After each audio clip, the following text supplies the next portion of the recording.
Peace be with you. Dear friends, welcome to Living Flame Podcast website and Facebook group. Gospel reflections for Saturday of the first week of Advent.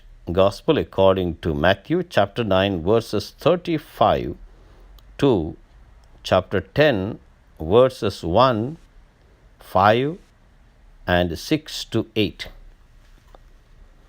Here we find Jesus' normal day. He went through all the cities and villages, teaching in their synagogues and proclaiming the good news of the kingdom and curing every disease and every sickness. When he saw the crowds, he was moved with compassion because they were harassed and helpless like sheep without a shepherd.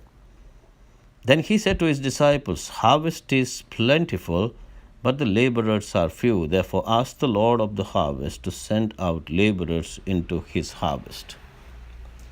Dear friends, all of us are called to be reapers because there is plenty of harvest around us. And what is this harvest? Opportunities to sow the seed of the gospel, the joy of the gospel. So when we look at the present world around us, we find such a lot of sadness. Why this sadness? There are many reasons for that sadness. But then to overcome that sadness, we have only one way, is to find the joy of the gospel within ourselves. The harvest is plentiful.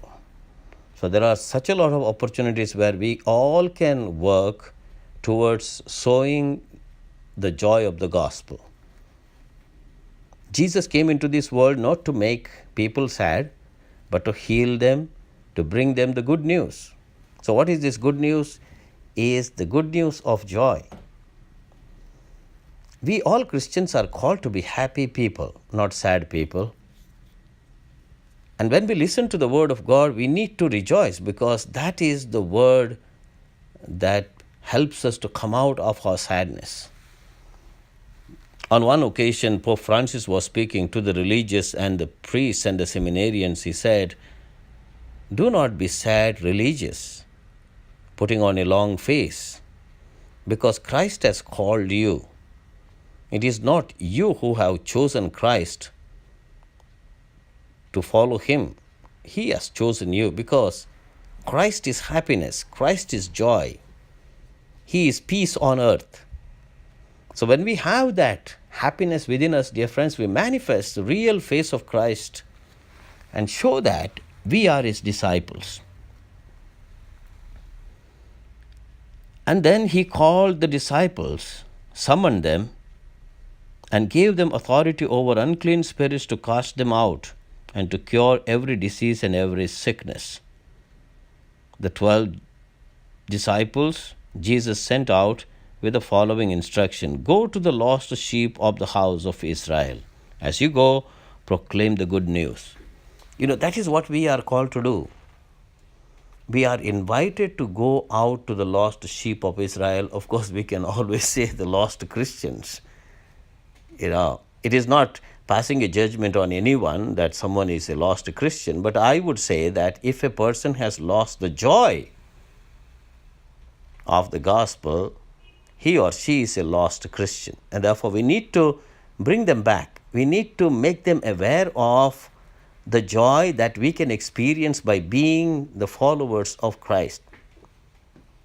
On my part, I always encourage those people who come to the confessional to confess their sins, to cheer them up. It is very important to instill in them the power of Christ, not discourage them. They might commit the same sin over and over again, but when we are there to encourage them and fill them with enthusiasm, saying that you keep on trying, one day, perhaps with the grace of Christ, you may never come back to that sin. So it all requires great challenge on our part. Like Jesus empowered these disciples, gave them authority, he is also giving us the authority to proclaim this good news of God's kingdom, filling them with that enthusiasm and life and happiness and joy. That was the task of Jesus. All the time he went to the cities and synagogues and villages, preaching, proclaiming, healing, and having compassion on them and trying to make them happy people. And that is why we know the crowd that followed Jesus was a happy crowd, not a sad crowd. They were all enthusiastic. They were all expecting always words from the mouth of Christ. So we, being the disciples of Christ, we should have that encouraging word, that power of joy always within us.